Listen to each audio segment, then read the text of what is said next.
ఒక బార్కి వెళ్తే dress code ఉంటుందండి. ఒక పబ్కి వెళ్తే డ్రెస్ కోడ్ ఉంటుంది. షూ లేకుండా లోపలికి రానీయడు.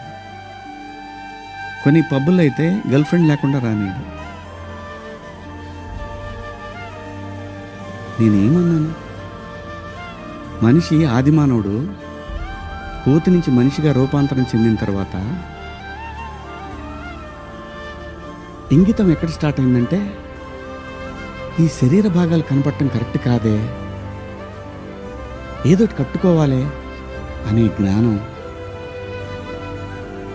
అమ్మకు వచ్చిందో నాన్నకు వచ్చిందో తెలియదు, వచ్చింది. అలా అలా బట్టలు తయారు చేసుకునే లెవెల్కి వచ్చి బట్టలు కప్పుకోవటం, బట్టలు వేసుకోవటం దాకా వచ్చింది. మంచిగా వేసుకోమంటాం తప్పండి కాదు. ఇదేం సిస్టమ్? ఆ సిస్టమ్కే పోతామన్నోళ్ళు పోవచ్చు, ఎవరూ తప్పేం లేదు.